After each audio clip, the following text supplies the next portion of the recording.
எல்லாருக்கும் வணக்கம். இந்த வீடியோல ஜனவரி 22, 2026 அன்னைக்கு பிசினஸ் நியூஸ் பேப்பர்ஸ்ல வந்த முக்கியமான பொருளாதாரம் மற்றும் முதலீடு சார்ந்த செய்திகளையும், இன்னைக்கு இந்தியன் ஷேர் மார்க்கெட் எப்படி பர்ஃபார்ம் பண்ணிருக்கு, நாம ஃபாலோ பண்ணிட்டு இருக்கிற ஷேர்ஸ்ல இருக்கிற அப்டேட்ஸ் என்ன அப்படிங்கறதையும் தான் டீடைலா பார்க்க போறோம். இன்னைக்கு நிஃப்டி 50 பாசிட்டிவா க்ளோஸ் ஆயிருக்கு. கடந்த ஒரு வாரமா நெகட்டிவ் சென்டிமெண்ட்ல ஓடிட்டு இருந்த நிஃப்டி 50ல இன்னைக்கு ஒரு 132 பாயிண்ட் கெயின் வந்து நடந்திருக்கு. அதுக்கான காரணம் என்ன அப்படின்னு பார்த்தோம்னா, யூரோப்பியன் யூனியனுக்கும் அமெரிக்காவுக்குமான அந்த கிரீன்லாந்து தொடர்பான இஷ்யூல வந்து ஒரு பாசிட்டிவ் அப்டேட் வந்து கிடைச்சிருக்கு. ட்ரம்ப் வந்து யூரோப்பியன் யூனியன் மேல 10% டாரிஃப் வந்து போட போற பிப்ரவரி 1ஆம் தேதி அப்படிங்கிற மாதிரி சொல்லியிருந்தாரு. அது ஜூன் எண்டுக்குள்ள 25% வந்து இன்க்ரீஸ் ஆகும் அப்படிங்கிற மாதிரியும் சொல்லியிருந்தாரு. ஸோ இப்போ அது எல்லாத்தையுமே வந்து அவரு திரும்ப பெற்றுட்டாரு. யூரோப்பியன் யூனியன் மேல நான் வந்து எந்த டாரிஃபும் போட போறது இல்லை அப்படிங்கிற மாதிரி பாசிட்டிவா சொல்லியிருக்காரு. அது மட்டும் இல்லாம கிரீன்லாந்து வந்து விஷயத்துல நான் வந்து ஒரு ஸ்ட்ராட்டஜிக்கா வந்து ஒரு அக்ரிமெண்ட் போடுவதை விட தவிர ஃபோர்ஸை வந்து யூஸ் பண்ண மாட்டேன் அப்படிங்கிற மாதிரியே வந்து அப்டேட் பண்ணியிருக்காரு. ஸோ இதெல்லாம் தான் மார்க்கெட்டோட பாசிட்டிவ் பர்ஃபார்மன்ஸ்க்கு முக்கியமான காரணமா இருக்கு. ஸோ இந்த அப்டேட் வந்ததுக்கு அப்புறம் அமெரிக்கன் மார்க்கெட்டும் வந்து பயங்கர பாசிட்டிவா இருந்தது. இந்தியன் மார்க்கெட் அந்த அளவுக்கு பாசிட்டிவா இல்லை, ஓரளவுக்கு பாசிட்டிவா வந்து ரெஸ்பாண்ட் பண்ணியிருக்கு. அமெரிக்காவை விட பாசிட்டிவிட்டி கம்மியாக இருந்ததுக்கான முக்கியமான காரணம் என்ன அப்படின்னு பார்த்தோன்னா, இந்தியன் கம்பெனிஸோட Q3 ரிசல்ட்ஸ் அப்படிங்கிறது அந்த அளவுக்கு சூப்பராக இல்லை. ரெவன்யூ குரோத்தும் சரி, ப்ராஃபிட் குரோத்தும் சரி கம்மியாக இருக்கு. ஸோ அதோட ப்ரெஷர் அப்படிங்கிறது நிஃப்டி 50ல நல்லாவே வந்து தெரியுது. அடுத்து இந்த டெவலப்மெண்ட் அப்படிங்கிறது கோல்ட்லேயும் வந்து ரிஃப்ளெக்ட் ஆச்சு. இன்டர்நேஷனல் மார்க்கெட்ல ஒரு அவுன்ஸ் கோல்டு வந்து $100 கிட்ட வந்து கம்மியா இருந்தது. 4820 அப்படிங்கிற ரேஞ்சில் வந்து சேல் ஆயிட்டு இருந்தது. ஆனா திரும்ப கோல்ட்ல ஒரு பயங்கர பிக்கப் வந்து நடந்திருக்கு. முறையா வரலாற்று இல்லாத அளவுக்கு இன்டர்நேஷனல் மார்க்கெட்ல ஒரு அவுன்ஸ் கோல்டு 4900 அப்படிங்கிற அந்த ரேஞ்சில் வந்து இருக்கு. ஸோ இந்த அடுத்து ஒரு 10 நாள்லயே வந்து $5000 அப்படிங்கிறது எட்டிடும் அப்படின்னு நினைக்கிறேன். இதுக்கான காரணம் என்ன அப்படின்னா, இந்த கிரீன்லாந்து ரிலேட்டட் இஷ்யூஸ் வந்து சார்ட் அவுட் ஆனாலும் அமெரிக்காவில் இருக்கிற அந்த ஸ்ட்ரக்சரல் இஷ்யூஸ் வந்து இன்னும் இருக்கு. டாலர் மேல இருக்கிற ப்ரெஷர் அப்படிங்கிறது கண்டினியூ ஆகிட்டே இருக்கு. உலகத்தில் இருக்கிற எல்லா கண்ட்ரீஸுமே அமெரிக்கன் ட்ரெஷரிஸை வந்து செல் பண்ணிட்டு கோல்டை வந்து ஒரு பெட்டர் இன்வெஸ்ட்மெண்ட்டாக பார்க்குறாங்க அப்படிங்கிறது தான் வந்து இது வந்து நமக்கு ரிஃப்ளெக்ட் பண்ணுது. அது மட்டும் இல்லாமல் அடுத்த ஃபெடரல் ரிசர்வ் கவர்னர் யாரு அப்படிங்கிற டாக்ஸ் வந்து அமெரிக்காவில் போக ஆரம்பிச்சிருச்சு. ட்ரம்ப் வந்து என்ன சொல்லியிருக்காரு அப்படின்னா, அது வந்து யாருங்கிற மாதிரி நான் வந்து முடிவு பண்ணிட்டேன் அப்படிங்கிற மாதிரி சொல்லியிருக்காரு. ஸோ அவர் வந்து அவருக்கு தோதான ஒரு ஆளை வந்து போட்டாரு அப்படின்னா அடுத்தடுத்து ரேட் கட்ஸை அவர் விக்ரஸா பண்றதுக்கான சான்ஸ் இருக்கு. ஸோ அவர் அந்த ரேட் கட் தொடர்ந்து வரும்போது கோல்டோட பிரைஸ்ல திரும்ப வந்து ஒரு பிக்கப் இருக்கிறதுக்கான சான்சஸும் வந்து ஹெவியா இருக்கு. ஜெஃப்ரிஸ் வந்து என்ன சொல்லியிருக்காங்க அப்படின்னா, $6000 கிட்ட கோல்டு போறதுக்கான சான்ஸ் இருக்கு இந்த இயர் எண்டுக்குள்ள அப்படிங்கிற மாதிரி சொல்லியிருக்காங்க. பட் அதுக்குள்ள நடுவுல ஒரு ஃபால் இருந்து ஒரு 10% இல்லை 5% கரெக்ட் ஆகி அப்படிதான் வந்து நடக்கும். ஒரு நேர்கோட்டில் நடக்காது அப்படிங்கிறது என்னோட ஒரு ஒப்பீனியனா இருக்கு. இந்தியன் மார்க்கெட்ல இதோட ரிஃப்ளெக்ஷன் அப்படிங்கிறது இன்னைக்கு இருந்தது. ஒரு கிராம் ஆபரண தங்கம் 215 ரூபா வந்து குறைஞ்சிருந்தது. பட் நாளைக்கு இது திரும்ப இன்க்ரீஸ் ஆயிடும் அப்படின்னு தான் நினைக்கிறேன். அது மட்டும் இல்லாம ஷேர் மார்க்கெட்ல கோல்டு பீஸ்ல எதிர்பார்க்காத அளவுக்கு 8% கிட்ட வந்து ஃபால் இருந்தது. இது ஒரு சடன் ரியாக்ஷனா தான் நான் வந்து பார்த்தேன். இன்னைக்கு வாட்ஸ்அப் குரூப்ல வந்து நான் வந்து பர்சனலா இந்த கோல்டு பீஸ் வந்து கன்சிடர் பண்ணியிருக்கேன் அப்படிங்கிறதையும் வந்து அப்டேட் பண்ணியிருந்தேன். நாளைக்கு மார்க்கெட்ல கோல்டு பீஸ் திரும்ப ரிவைவ் ஆகும் அப்படிங்கிறது தான் என்னோட ஒரு ஒப்பீனியனா இருக்கு. அடுத்து ஷேர் ரிலேட்டட் அப்டேட் அப்படின்னு பார்த்தோம்னா, நான் ஃபாலோ பண்ணிட்டு இருக்கிற டாக்டர் ரெட்டி ஷேரோட ரிசல்ட்ஸ் வந்து இருந்தது. அவங்களோட நம்பர்ஸ் பார்த்தா கொஞ்சம் மோசமாக தான் இருந்தது. Q3 ப்ராஃபிட் வந்து லாஸ்ட் விட கம்பேர் பண்ணும்போது 14.4% குறைஞ்சி 1210 கோடி வந்து அவங்க ப்ராஃபிட் பண்ணியிருந்திருக்காங்க. பட் இதனால மார்க்கெட்ல இந்த ஷேர் வந்து கீழே விழுந்திருக்கா அப்படின்னு பார்த்தா இல்ல, 5% கிட்ட ஷேர் வந்து கெயின் ஆயிருக்கு. அதுக்கான காரணம் என்ன அப்படின்னு பார்த்தோம்னா, அவங்களோட ப்ராஃபிட் குறைஞ்சிருந்தாலும் ரெவன்யூ அப்படிங்கிறது 4.4% வந்து இயர் ஆன் இயர் இன்க்ரீஸ் ஆயிருக்கு. 8762 கோடி வந்து அவங்க ரெவன்யூ பண்ணியிருக்காங்க. ஸோ ரெவன்யூ இன்க்ரீஸ் ஆகி ப்ராஃபிட் கம்மியானதுக்கான காரணம் என்ன அப்படின்னா, ஐடி கம்பெனிஸ்ல நடந்த மாதிரியான விஷயம் தான் இங்கேயும் நடந்திருக்கு. இந்த நியூ லேபர் கோடை வந்து இம்ப்ளிமெண்ட் பண்ணதுனால ஒன் டைம் எக்ஸ்பென்சஸா வந்து ஒரு எக்ஸ்பென்ஸ் கரெக்ஷன்ஸ் நடந்திருக்கு. அதனால தான் ப்ராஃபிட் வந்து பயங்கரமா அடி வாங்கியிருக்கு. அது மட்டும் இல்லாம எல்லாரும் எதிர்பார்த்தபடி நார்த் அமெரிக்கால அவங்களோட சேல்ஸ் வந்து டிக்ளைன் ஆயிருக்கு. ஆனா அதை வந்து டொமஸ்டிக் மார்க்கெட்லயும் எமர்ஜிங் மார்க்கெட்ஸ்லயும் வந்து அவங்க சூப்பரா மேட்ச் பண்ணிருக்காங்க. இந்தியால அவங்களோட டொமஸ்டிக் மார்க்கெட் growth அப்படிங்கிறது 19% இயர் ஆன் இயர் இன்க்ரீஸ் ஆயிருக்கு. எமர்ஜிங் மார்க்கெட்ஸ்ல 32% இன்க்ரீஸ் ஆயிருக்கு. அதுலயும் குறிப்பா ரஷ்யால 51% வந்து அவங்களோட சேல்ஸ் அப்படிங்கிறது இன்க்ரீஸ் ஆயிருக்கு. ஸோ இதெல்லாம் தான் டாக்டர் ரெட்டி சுத்தி இருந்த அந்த பாசிட்டிவ் அப்டேட்ஸ். இதனால தான் ஷேர் வந்து இன்னைக்கு 5% இன்க்ரீஸ் ஆயிருக்கு. இப்பவுமே இந்த ஷேர் வந்து ஒரு வேல்யூ செக்மெண்ட்ல தான் இருக்கு அப்படின்னு நான் நம்புறேன். அடுத்து இன்னொரு அப்டேட் வந்து ரிசல்ட்ஸோட சேர்த்து அவங்க கொடுத்திருக்காங்க. அது என்ன அப்படின்னா நோவா நார்டிஸ்கோட அந்த வெயிட் லாஸ் ட்ரக்கான ஒசம்பிக் அப்படிங்கிற அந்த ட்ரக் வந்து மார்ச் மாதம் வந்து எக்ஸ்பைரி ஆக போகுது அவங்களோட பேட்டர்ன். ஸோ அதோட ஜெனரிக் வெர்ஷனை வந்து அவங்களோட பேட்டர்ன் என்னைக்கு எக்ஸ்பைரி ஆகுதோ அன்னைக்கு இந்தியாவில் நாங்கள் லான்ச் பண்ண போகிறோம் அப்படிங்கிற மாதிரி வந்து டாக்டர் ரெட்டி அப்டேட் பண்ணியிருக்காங்க. அது மட்டும் இல்லாமல் ப்ரைஸை வந்து அவங்களோட ஒரிஜினல் ப்ராடக்ட் என்ன ப்ரைஸில் விற்குதோ அதை விட 50% கம்மியாக வந்து நாங்கள் கொடுக்க போகிறோம் அப்படின்னு சொல்லியிருக்காங்க.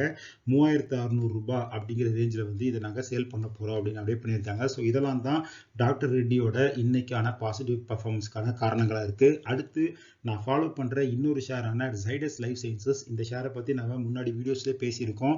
அதில் ஒரு 2 சூப்பர் அப்டேட் இருக்குது. ஒன்று என்ன அப்படின்னா நம்ம நேற்றே பார்த்த மாதிரி அமெரிக்காவில் இருக்கிற ஒரு பயோஃபார்மசூட்டிக்கல் கம்பெனியான ஆர்டெலெக்ஸ் அப்படிங்கிற கம்பெனி வந்து நாங்கள் அக்யூர் பண்ண போகிறோம் அப்படிங்கிற மாதிரி வந்து ஜைடஸ் வந்து அனௌன்ஸ் பண்ணியிருந்தாங்க. இந்த நியூஸ்க்கு அப்புறம் அந்த ஆர்டெலெக்ஸ் கம்பெனி வந்து அமெரிக்காவில் பயங்கரமாக வந்து இன்க்ரீஸ் ஆகிருக்கு. அது மட்டும் இல்லாமல் இந்தியாவில் அவங்க ஒரு பாசிட்டிவ் விஷயம் வந்து பண்ணியிருக்காங்க. அது என்ன அப்படின்னு பார்த்தோம்னா புற்றுநோய் சிகிச்சை சார்ந்து ஒரு ட்ரக் வந்து இருக்கு நிவோல்வாம்ப் அப்படின்னு சொல்லி. அந்த ட்ரக்கோட பயோசிமிலரை வந்து ஜைடஸ் லைஃப் சயின்சஸ் பண்ணியிருக்காங்க திஸ்டா அப்படிங்கிற பிராண்ட் நேம்ல. ஸோ அதை வந்து இந்தியாவில் அவங்க லான்ச் பண்ணியிருக்காங்க. உலகத்திலேயே முறையா இந்த நிவோல்வாம்ப் மருந்தோட பயோசிமிலர் வந்து லான்ச் ஆகிறது இந்தியாவில் தான் நடக்குது. அது ஜைடஸ் லைஃப் சயின்சஸ் தான் பண்ணுறாங்க. இதன் மூலமாக இந்தியாவில் இருக்கிற 5 லட்சத்துக்கும் மேற்பட்ட புற்றுநோய் சார்ந்த நோயாளிகளுக்கு வந்து இது வந்து ஒரு பாசிட்டிவாக இருக்கும் அப்படின்னு சொல்லியிருக்காங்க. ப்ரைஸ் பார்த்தீங்க அப்படின்னா 13,950 ரூபா. அது மட்டும் இல்லாமல் 28,950 ரூபா அப்படிங்கிற 2 ரேஞ்சில் வந்து இந்த பயோசிமிலரை வந்து ஜைடஸ் லைஃப் சயின்சஸ் லான்ச் பண்ணியிருக்காங்க. அடுத்து இன்னைக்கு நியூஸ் பேப்பர்ல ஒரு ஆர்டிக்கல் வந்திருக்கு. அதில் என்ன சொல்லியிருக்காங்க அப்படின்னா சென்செக்ஸோட இபிஎஸ் growth அப்படிங்கிறது கடந்த 5 வருஷத்துல இல்லாத அளவுக்கு ஸ்லோவா இருக்கு அப்படிங்கிற மாதிரி சொல்லியிருக்காங்க. ஸோ கம்பெனிஸோட ரெவன்யூவும் சரி ப்ராஃபிட்டும் சரி எதிர்பார்த்த அளவுக்கு க்ரோ ஆகல. அதனால தான் மார்க்கெட்ல ஸ்டெடி ப்ரெஷர் அப்படிங்கிறது இருந்துட்டே இருக்கு. அதே சமயத்தில் எஃப்ஐஇஸ் வந்து சேல் பண்ணிட்டே இருக்காங்க. ரிசல்ட்ஸ் டிசப்பாயின்மெண்ட்டாக வர்றதும் அவங்களுக்கு பெருசாக வந்து ரிட்டர்ன் கிடைக்காம இருக்கிறதுக்கும் வந்து அது ஒரு முக்கியமான காரணமாக இருக்கு. ஸோ இந்த செல் ஆஃப் அப்படிங்கிறது டாலருக்கு எதிரான இந்திய ரூபாயின் மதிப்பு கீழே வந்து போயிட்டே இருக்கு. 91.61 அப்படிங்கிற ரேஞ்சில் வந்து ரூபா வந்து இருக்கு. அதே சமயத்தில் இந்த ரூபாவோட ஃபாலை தடுக்கிறதுக்கு ஆர்பிஐ தொடர்ந்து அவங்க கையில இருந்து டாலரை வித்துக்கிட்டே இருக்காங்க. நவம்பர் 2025 மட்டுமே 9.7 பில்லியன் டாலர் வந்து அவங்க மார்க்கெட்ல சேல் பண்ணியிருக்காங்க. அக்டோபர்ல வந்து 11.5 பில்லியன் டாலர் வந்து சேல் பண்ணியிருந்தாங்க. இப்போ நவம்பர்லேயும் வந்து இந்த அளவுக்கு சேல் பண்ணியிருக்காங்க. பட் இவ்வளோ சேல் பண்ணியுமே ரூபாவோட ஃபாலை வந்து அவங்களால தடுக்க முடியல. எமர்ஜிங் மார்க்கெட்ஸ்லேயே இந்தியாவோட ருப்பியும் சரி நிஃப்டியும் சரி ஒன் ஆஃப் தி ஒஸ்ட் பர்ஃபார்மரா வந்து தொடர்ந்து இருந்துகிட்டே இருக்கு. அடுத்தது டிசிஎஸ் வந்து ஒரு பாசிட்டிவ் அப்டேட் கொடுத்துருக்காங்க. கேல்மர் அப்படிங்கிற கார்கோ ஹேண்டலிங் சொல்யூஷன்ஸ் கம்பெனியோட ஐடி இன்ஃப்ராஸ்ட்ரக்சரை வந்து நாங்கள் டிரான்ஸ்ஃபார்ம் பண்ண போகிறோம் ஏஐ இன்டெகிரேட் பண்ணி அப்படிங்கிற மாதிரி சொல்லியிருக்காங்க. அதுக்கான பார்ட்னர்ஷிப்பை வந்து டிசிஎஸ் வந்து பெற்றிருக்காங்க. இந்த நியூஸ்னால டிசிஎஸ்ல பெருசாக இன்னைக்கு வந்து எந்த மாற்றமும் இல்லை. பட் ஆனால் இந்த ஷேரில் இன்ட்ரெஸ்டிங்காக பார்க்க வேண்டிய விஷயம் என்ன அப்படின்னா இது ஒரு பெரிய கம்பெனி, ஒரு லார்ஜ் கேப் கம்பெனி. ஆனால் 5 வருஷமா இதோட ரிட்டர்ன் அப்படிங்கிறது பெருசாக வந்து இல்லை. அதுக்கான காரணம் என்ன, இந்த Q3 ரிசல்ட்ஸ் வந்து எப்படி இருக்கு, அவங்க இதுக்கு அடுத்து வந்து நல்லா பெர்ஃபார்மன்ஸுக்கான சான்ஸ் இருக்கா அப்படிங்கிறத இந்த Q3 ரிசல்ட்ஸ், இந்த கம்பெனியோட Q3 ரிசல்ட்ஸ் வந்து அனலைஸ் பண்ணி ஒரு வீடியோ வந்து நான் வந்து சேனல்ல போட போறேன். ஸோ அதை வந்து நம்ம டீட்டெயிலாக வந்து பார்க்கலாம். அடுத்து நான் ஃபாலோ பண்ணிட்டு இருக்கிற இன்னொரு ஸ்டாக்கான எஸ் பேங்க்ல வந்து ஒரு 2 அப்டேட் இருக்கு. ஒன்று என்ன அப்படின்னா எஸ் பேங்கோட எக்ஸிக்யூட்டிவ் டைரக்டரான ராஜன் பென்டல் அப்படிங்கிறவர் வந்து ரீஅப்பாயின்ட் பண்றதுக்கு ஆர்பிஐ வந்து அப்ரூவல் கொடுத்திருக்காங்க. அவரோட ரிட்டைர்மெண்ட் வரைக்கும் அவர் இந்த பதவியில் இருக்கலாம் அப்படிங்கிற மாதிரி சொல்லியிருக்காங்க. அதே சமயத்துல இந்த பேங்கோட சீஃப் ரிஸ்க் ஆபீசரா இருந்த துஷார் பட்டான்கர் அப்படிங்கிறவர் வந்து அந்த பதவியிலிருந்து ரிசைன் பண்ணியிருக்காரு. ஸோ இது ரெண்டுமே வந்து ஒரே நாளில் எஸ் பேங்க்ல வந்து நடந்திருக்கு.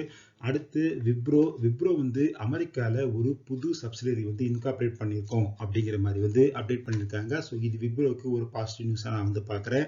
அடுத்து சுப்ரீம் இண்டஸ்ட்ரீஸ், இவங்க வந்து பிவிசி பைப்ஸ் இந்த மாதிரியான பொருட்கள்லாம் பண்ணுற ஒரு கம்பெனி. நீங்கள் எலக்ட்ரிக்கல் கடை உங்கள் ஊரில் இருக்க எலக்ட்ரிக் கடையில் போய் பார்த்தீங்கன்னாவே சுப்ரீம் பிராண்ட் அப்படிங்கிறது வந்து பார்க்கலாம்.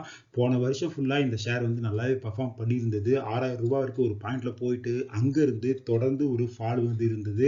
ஏன்னா இதோட சேல்ஸ் இந்த ஒட்டுமொத்த செக்மெண்ட்லையுமே வந்து ரொம்ப ஸ்டாக்னண்ட்டாக இருந்தது. பட் இந்த Q3 ரிசல்ட்ஸில் அது வந்து கொஞ்சம் ரிவைவ் ஆகிருக்கு அப்படிங்கிற மாதிரியான வந்து டேட்டா வந்து வந்திருக்கு. இந்த கம்பெனியோட வால்யூம் growth அப்படிங்கிறது இயர் 13% கிட்ட க்ரோ ஆகிருக்கு. ரெவன்யூ வந்து 7% க்ரோ ஆகிருக்கு. அதே சமயத்தில் ப்ராஃபிட் வந்து அடி வாங்கியிருக்கு. 18% வந்து இயர் டவுன் ஆகிருக்கு. பட் ஆனால் இந்த ரெவன்யூவும் சரி வேல்யூமும் க்ரோத்தும் சரி அதிகமானது இந்த செக்மெண்ட்ல வந்து ஒரு டிமாண்ட் வந்து ரிவைவ் ஆகிருக்கு அப்படிங்கிற ஒரு பாசிட்டிவ் நோஷனை வந்து கொடுத்துருந்ததுனால ஷேர் வந்து 4% கிட்ட மார்க்கெட்டில் அப் ஆகிருக்கு. அடுத்து செக்மெண்ட்டாக எடுத்து பார்த்தோம் அப்படின்னா ரியாலிட்டி செக்டர் இந்த 2026 ஜான்ல வந்து பயங்கரமாக ஒஸ்ட்டாக வந்து பர்ஃபார்ம் பண்ணியிருக்கு அப்படின்னு சொல்லியிருக்காங்க. அதுக்கான காரணம் என்ன அப்படின்னா வீடு வாங்க ஆள் இல்லை, அஃபோர்டபிலிட்டி ஹோம்ஸே வந்து பயங்கரமாக வந்து சேல் ஆகாமல் இருக்கு அப்படிங்கிறதுனால அது அந்த ரியல் எஸ்டேட் ஸ்டாக்ஸ்ல வந்து ரிஃப்ளெக்ட் ஆயிருக்கு அப்படிங்கிற மாதிரி சொல்லியிருக்காங்க. இந்த ஜனவரியில ரியல் எஸ்டேட் ஸ்டாக்ஸ் மட்டும் இல்லாம ஓவராலா மார்க்கெட்டோட பர்ஃபார்மன்ஸே வந்து ரொம்ப வீக்கா இருக்கு. 2025லயே எஃப்ஐஸ் வந்து பயங்கரமா இந்தியன் மார்க்கெட்ல சேல் பண்ணியிருந்தாங்க. அதோட தொடர்ச்சி வந்து ஜனவரி 2026லயும் வந்து நமக்கு தெரியுது.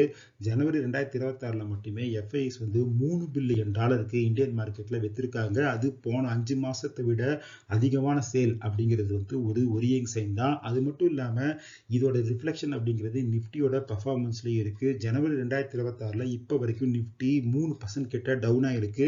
இது கடந்த 10 வருஷத்துல ஜனவரி மாசத்தோட ஒஸ்ட் பெர்ஃபார்மன்ஸ் அப்படிங்கிற மாதிரி வந்து டேட்டா படி வந்து சொல்லியிருக்காங்க. அடுத்து ஆட்டோமொபைல் செக்மெண்ட்ல 2 அப்டேட் இருக்கு. ஒன்னு என்ன அப்படின்னா இந்த கார்பன் டிவிஷன் நார்ம்ஸ் CAF 3 அப்படிங்கிற அந்த நார்ம்ஸ் வந்து ஜனவரி எண்ட்ல வந்து அதோட நார்ம்ஸ் வந்து நாங்க ரிலீஸ் பண்ண போறோம் அப்படின்னு கவர்மெண்ட் வந்து சொல்லியிருந்தாங்க. இப்போ அவங்க என்ன சொல்லியிருக்காங்க அப்படின்னா இதுல ஸ்மால் கார்ஸ்க்கு வந்து எக்ஸெப்ஷன் கொடுக்க போறோம் அப்படிங்கிற மாதிரி டிராஃப்ட்ல இருந்தது. இப்போ அதை தூக்க போறாங்க. ஏன்னா அது மாருதி சுசுகிக்கு மட்டும் பெனிஃபிஷியலா இருக்கு அப்படின்னு மற்ற கம்பெனிஸ்லாம் வந்து கம்ப்ளைண்ட் பண்ணியிருந்தாங்க. இப்போ அந்த 909 கிலோக்கு கீழே இருக்கிற பெட்ரோல் வெஹிக்கிள்ஸ்க்கு மட்டும் நாங்க வந்து ஒரு சில எக்ஸம்ஷன்ஸ் கொடுப்போம் அப்படின்னு சொன்னவங்க இப்போ அதை தூக்கிட்டு 1300 கிலோவுக்கு கீழே இருக்கிற எல்லா டைப்ஸ் ஆஃப் வெஹிக்கிள்ஸ்க்கு வந்து ஒரு சில எக்ஸம்ஷன்ஸ் வந்து நாங்கள் கொடுக்க போறோம் அப்படின்னு சொல்லியிருக்காங்க. ஸோ இது டாடா மோட்டார்ஸ் அப்புறம் கியா எம்ஜி இந்த மாதிரியான கம்பெனிஸ்க்கு வந்து பாசிட்டிவா இருக்கு. அதே சமயத்தில் மாருதி சுசுகிக்கு இது ஒரு நெகட்டிவா இருக்கும் அப்படின்னு நான் நினைக்கிறேன்.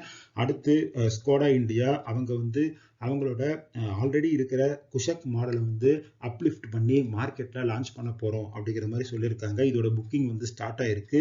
மார்ச் 2026ல இருந்து டெலிவரி நாங்க பண்ண போறோம் அப்படின்னு சொல்லியிருக்காங்க. இதோட பிரைஸ் ரேஞ்சா 11 லட்சத்துல இருந்து 19 லட்சம் வரைக்கும் அவங்க வந்து ஃபிக்ஸ் பண்ணியிருக்காங்க. அடுத்து எட்டர்னல் அதாவது ஜொமேட்டோவோட பேரண்ட் கம்பெனி அவங்களோட ரிசல்ட்ஸ் வந்து வந்திருந்தது. ரிசல்ட்ஸ் பார்த்தோம் அப்படின்னா நம்பர்ஸா நல்லா தான் இருக்கு. ப்ராஃபிட் வந்து 73% வந்து ஜம்ப் ஆயிருக்கு இயர் ஆன் இயர். ரெவன்யூ வந்து 200% கிட்ட வந்து ஜம்ப் ஆயிருக்கு.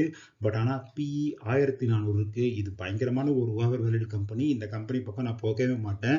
பட் இந்த கம்பெனில இன்னொரு அப்டேட் என்ன அப்படின்னா இந்த கம்பெனியோட CEO ஆன தீபேந்தர் கோயல் வந்து இந்த செக்மெண்ட்ல இருந்து நான் குவிட் பண்ணிட்டு இதை விட சேலஞ்சிங்கான செக்மெண்ட்டுக்குள்ள நான் போகி அதை வந்து நான் ஃபோக்கஸ் பண்ண போறேன் அப்படிங்கிற மாதிரி அப்டேட் பண்ணியிருக்காரு. இந்த நியூஸ்னால இன்னைக்கு மார்க்கெட்ல ஒரு 2.5% கிட்ட ஷேர் கரெக்டா இருந்தது. பட் இந்த ஷேர் இன்னும் வந்து ஹெவியா கரெக்ட் ஆகணும் ஒரு வேல்யூ பையா மாறுறதுக்கு 1400 PEங்கிறதெல்லாம் அமெரிக்காலேயே வந்து ஒரு சில கம்பெனிஸ்க்கு மட்டும்தான் இருக்கும்னு நான் நினைக்கிறேன்.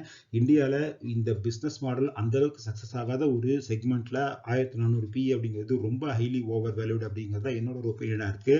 அடுத்து இந்த MTF இதை பத்தி நம்ம ஒரு 10 நாளைக்கு முன்னாடி போட்ட வீடியோலயே பேசியிருப்போம். இந்த மார்ஜின் ட்ரேடிங் ஃபெசிலிட்டி அப்படிங்கிறத. ஸோ இதை வந்து பண்ணாதீங்க அப்படிங்கிறத என்னோட பர்சனல் ஒப்பீனியன். இப்போ ஜெரோதாவோட ஓனரான காமத் வந்து என்ன சொல்லியிருக்காரு அப்படின்னா இந்த MTF அப்படிங்கிறது F&O விட ஒரு ரிஸ்கான விஷயமா மார்க்கெட்ல எவால்வ் ஆகிட்டு இருக்கு அப்படிங்கிற மாதிரி சொல்லியிருக்காரு. ஏன்னா 4 வருஷத்துல இந்த MTF புக் அப்படிங்கிறது 5 மடங்கு வந்து ரைஸ் ஆயிருக்கு.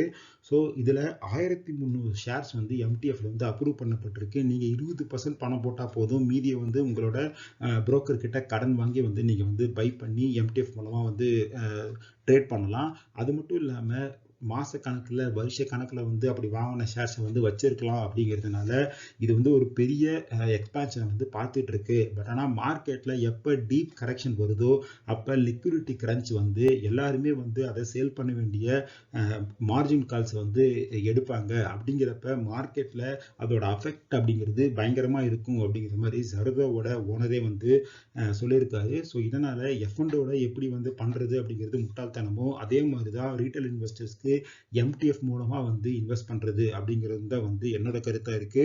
கடன் வாங்கி இன்வெஸ்ட் பண்ணாதீங்க. ரீட்டைல் இன்வெஸ்டரா நம்ம பண்ண வேண்டிய வேலை கொஞ்சம் கொஞ்சமா நம்மளோட பணத்தை நல்ல ஸ்டாக்ஸ்ல இன்வெஸ்ட் பண்ணிட்டு லாங் டர்ம்க்கு அதை ஹோல்ட் பண்றது மட்டும்தான். இதெல்லாம் தான் இன்னைக்கு பிசினஸ் நியூஸ் பேப்பர்ஸ்ல இருக்கிற முக்கியமான பொருளாதாரம் மற்றும் முதலீடு சார்ந்த செய்திகள். இந்த வீடியோ பிடிச்சிருந்தா இந்த வீடியோ லைக் பண்ணுங்க, நம்ம சேனல் சப்ஸ்கிரைப் பண்ணுங்க. இந்த வீடியோல நம்ம டிஸ்கஸ் பண்ணப்பட்ட எல்லா விஷயங்களுமே ஒரு இன்ஃபர்மேட்டிவ் பர்பஸ்க்கு தான்.